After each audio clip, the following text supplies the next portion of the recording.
What they do, what it is. This is another installment of Deep Dive Tape Stash.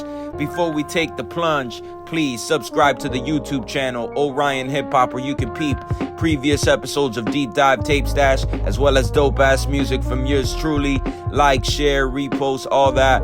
Truly appreciate y'all. Now, backstroke with me through the fresh waters of Wequahi Park, right next to the tire facility plant and all the other toxic amenities that Newark, New Jersey has to offer. The year is 1996. And in fact, this single that I got for you, way before this dude was jumping out of planes, is the classic Funkorama. It was actually released in December of 1995, so 1996 seems like the more appropriate year to call it, because once you drop something in late December, it kind of reflects as the year that's next. It doesn't really, should it count as the year that you put it out? If it's December 95, 9 times out of 10, people are going to remember it as 1996. And I'm talking about Redman. Funkorama was the joint. This is fresh off the heels of There Is a Dark Side. In many people's eyes, There Is a Dark Side is his most compelling work. But Muddy Waters is just as dope to a lot of people, myself included.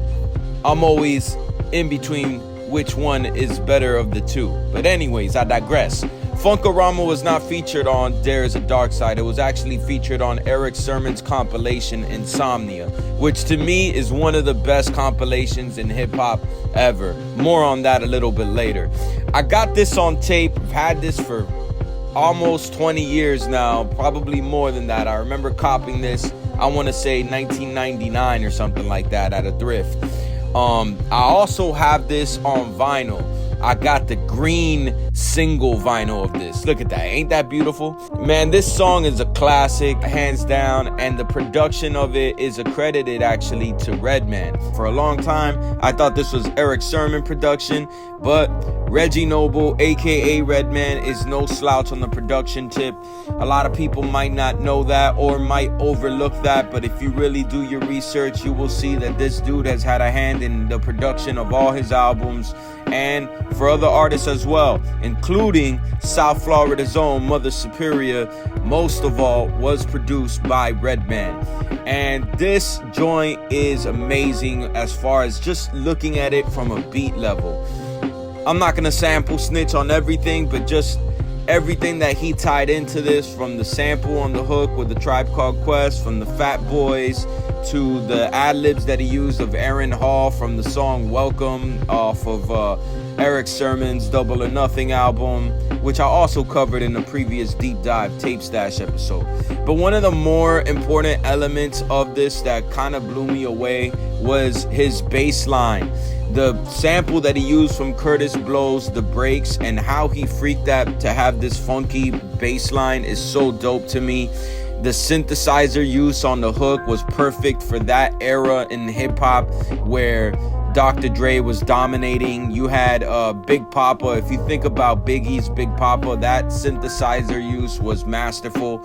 And so what Redman did production-wise on this song is equal to what he did lyrically. I love the punchlines on this track. The fact that he shouts out Def Leppard on it is so dope to me. Make the bully of the block move and get new locks is one of my favorite punchlines on this.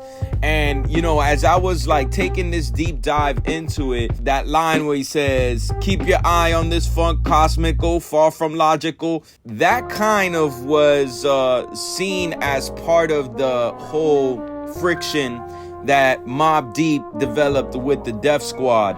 Because of the Mobb Deep interlude on the infamous, a lot of people took it as a subliminal diss to Redman and Keith Murray because of Prodigy saying, and oh yeah, so all them rap ass niggas with your half-ass rhymes talk about how much you get high, how much weed you smoke, and that crazy space shit that don't even make no sense. Don't ever speak to me when you see me, you know what I'm saying? Word. A lot of people were thinking that it was a slight against Def Squad, and Keith Murray kind of went in on that shit as well, and they had a little beef there because of that. But I digress, man. This song Funkorama, the video was black and white. It was all over Yo MTV Raps.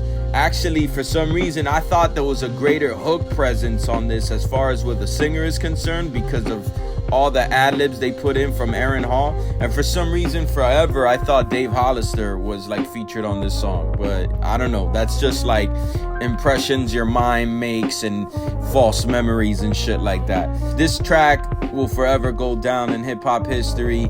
I've mentioned Insomnia and how great of an album that was. That album is like, to me, holds a special place in my heart. Every single song on that shit bangs, and that's rare to accomplish on a compilation. But they were able to do that because the production clique within Def Squad is mad slept on. I mean, you got Erick Sermon, you got Rockwaller, you got Redman doing his thing, you got Ty Fife, aka Sugarless, and then you also had a part of that camp, Rod, KP, Kirkpatrick, as part of the production. So a lot of people, when they think of production squads, you know, of course you think of RZA and what he had with the Wu elements of True Master, Fourth Disciple, Mathematics.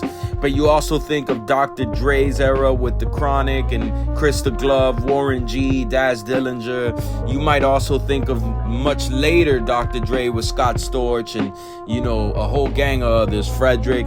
But I think what often gets overlooked is this Def Squad 90s era of Erick Sermon, Rockwaller, Ty Fife, KP, and Redman. Man, the shit that they were all putting out together was amazing.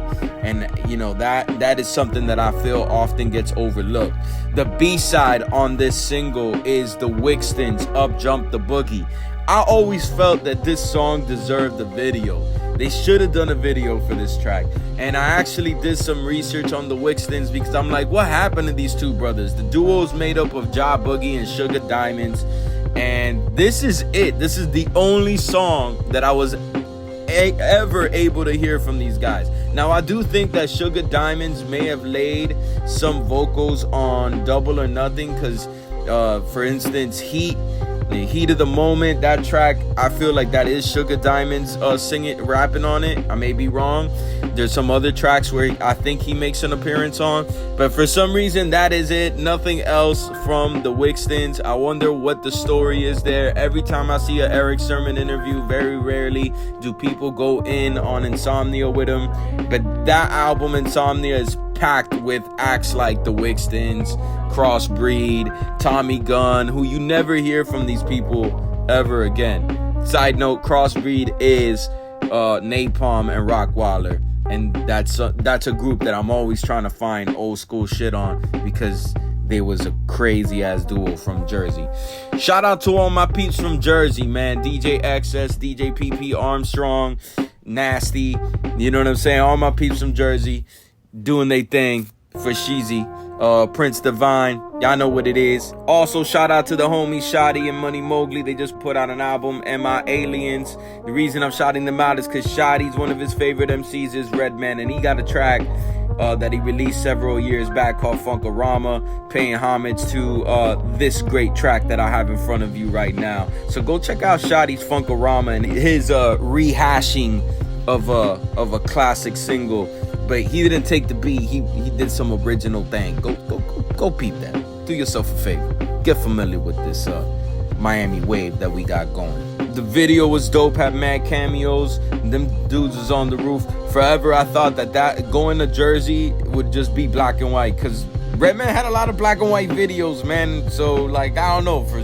As a jit, I thought the minute I land in Jersey, everything will turn into Pleasantville, like black and white, but just like more hood. Alright, y'all, that's it. Hope y'all enjoyed this episode, my take on this deep dive tape stash.